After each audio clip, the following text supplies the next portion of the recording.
एकादशी भी कहते हैं, देवोत्थान एकादशी भी कहते हैं। कल के दिन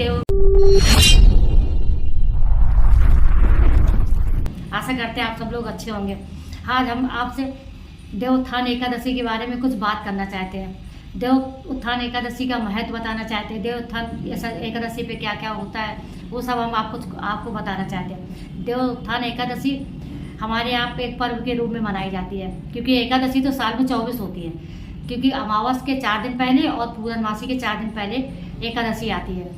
तो एकादशी को हमें व्रत रखना चाहिए, पूजा पाठ करनी चाहिए। और शुक्ल पक्ष की 10वीं एकादशी को भगवान बाली के यहाँ चले जाते हैं, बलि के यहाँ, राजा बलि के यहाँ चले जाते हैं। वैकुंठ धाम को छोड़ के राजा बलि के यहाँ चले जाते हैं। तो हम लोग कहते हैं कि अब विष्णु भगवान सो गए हैं, पर विष्णु भगवान कभी सोते तो है नहीं, भगवान कभी सोते हैं क्या? तो वो राजा बलि के यहाँ 4 महीने तक चातुर्मास में वहाँ निवास करते हैं। इसके बाद में देवोत्थान एकादशी को वैकुंठ धाम आते हैं। तो कल देवोत्थान एकादशी है, तो एकादशी का महत्व तो बहुत ज़्यादा है। कल देवउठनी एकादशी है, तो एकादशी में भगवान के ऐसे करके पैर बनाए जाते हैं। हमारे यहाँ रोली घोल के, रोली में गंगा जल मिला के और उसको घोल के, लाल होती है ना रोली, तो उसको घोलेंगे ना तो उसमें रंग बन जाएगा। तो फिर ऐसे करके पहले ऐसे करके बनाएंगे, तो फिर ऐसे करके उनके पंजे बनाएंगे ऐसे करके। तो ऐसे भगवान के पंजे बनाए जाते हैं कागज़ पे। कोई पीले कागज़ पे बनाता है, कोई कपड़े पे बनाता है। फिर उनको वहाँ पे रखा जाता है, पादुका बनाई जाती है। भगवान की पादुका बना के वहाँ पे मंदिर में रखा जाता है। और जो तसला होता है ना आटा गूंदने वाला, वो तसला जूठा नहीं होता कभी, क्योंकि उसमें तो कोई खाना खाता नहीं है। तो उस तसले को वहाँ ढक दिया जाता है। कल देवोत्थान एकादशी पे उसको वहाँ रखा जाएगा। पहले पैर बनाए जाएंगे विष्णु भगवान के, और फिर वो रखा जाएगा। 4 महीने तक भगवान राजा बलि के यहाँ रहते हैं। इसीलिए इस 4 महीनों में सावन भी आता है, भादों भी आता है, कुंवर भी आता है। तभी तो लक्ष्मी पूजा जो होती है ना, गणेश जी के साथ होती है, विष्णु भगवान के साथ नहीं होती। क्योंकि दीपावली भी तो कार्तिक के मास में पड़ती है, और महीना है ना, वो महीनों में सर्वश्रेष्ठ महीना है।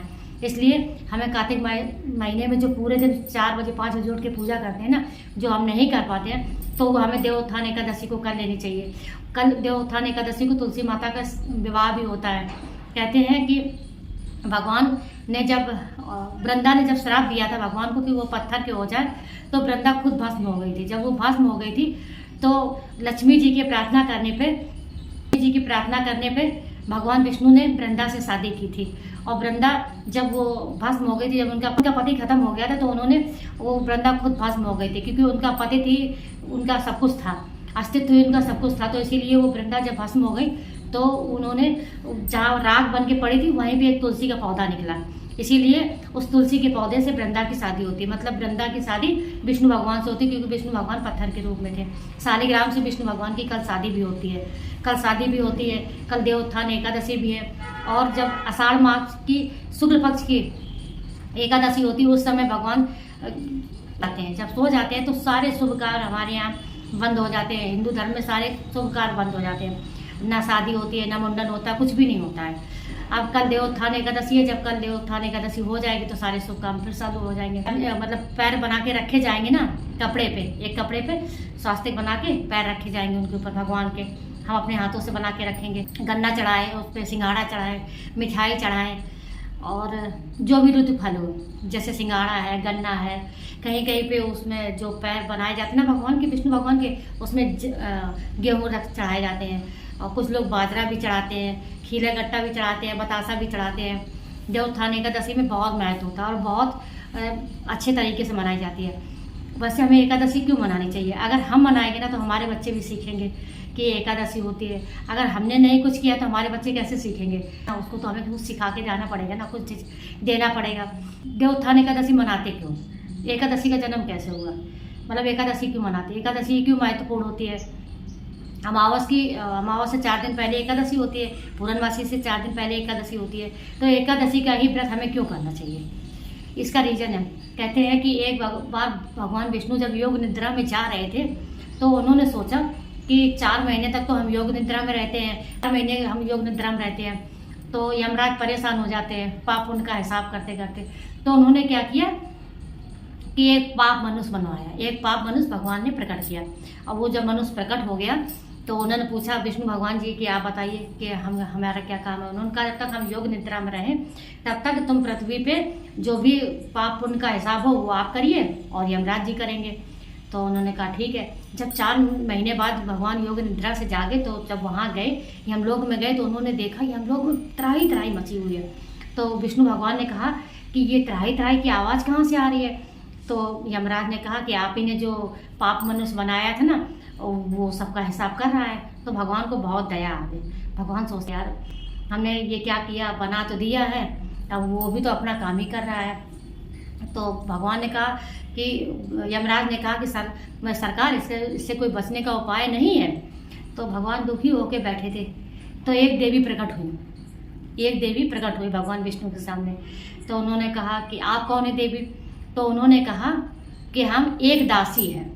उन्होंने कहा भगवान विष्णु से कि हम आपकी एक दासी हैं। तो भगवान ने कहा कि एक दासी मतलब एकादशी।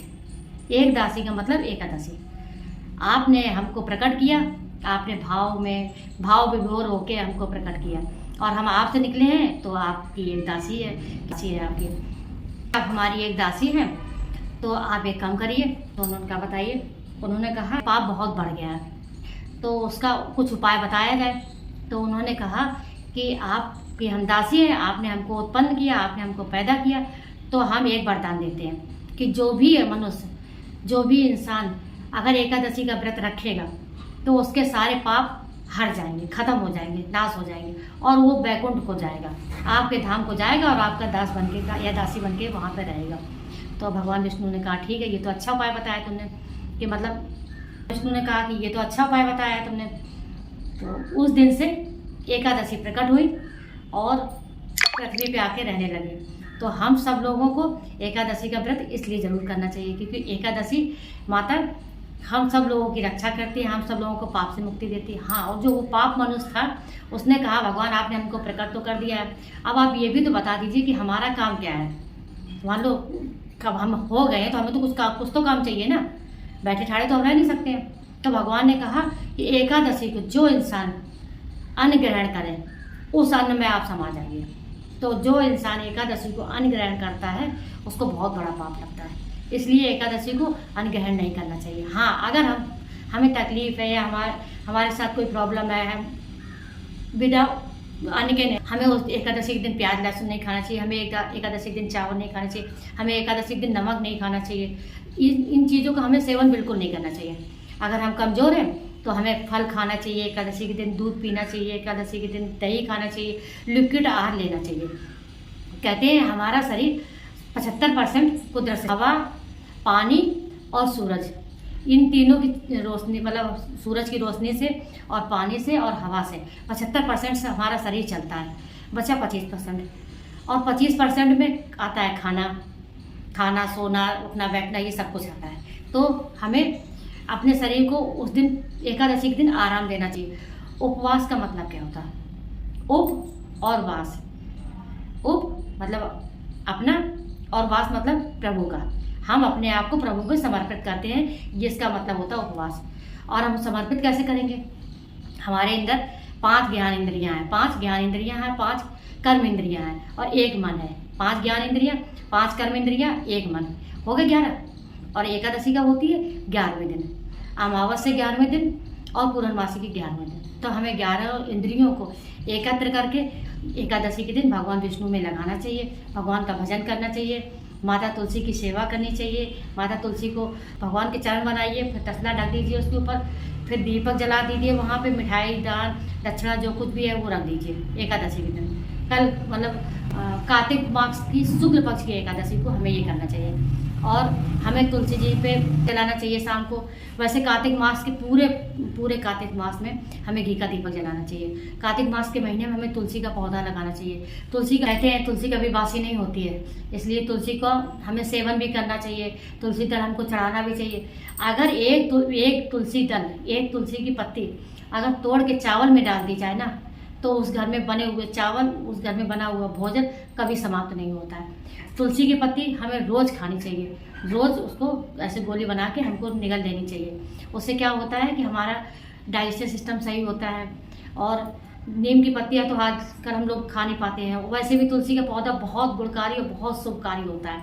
इसलिए हमें तुलसी की सेवा करनी चाहिए, तुलसी की गाय रखनी चाहिए, तुलसी के नीचे एक घी का दीपक जलाना चाहिए। वो हर दिन करना चाहिए, चाहे कार्तिक मास का महीना हो या पूरी साल हो, साल में हर दिन करना चाहिए। और सुबह सूर्य को जल चढ़ाना चाहिए, सुबह हमको तुलसी माता को जल चढ़ाना चाहिए और शाम को उनके नीचे दीपक जलाना चाहिए। जब हम करेंगे तो हमारे बच्चे भी देख के यही करेंगे, सीखेंगे। हमें उन्हें सिखाना है, ये वक्त आया, हमारे माँ बाप ने हमको सिखाया, हम अपने बच्चों को सिखाएं ताकि उनका कल्याण हो, से उजाले की ओर चला जाए।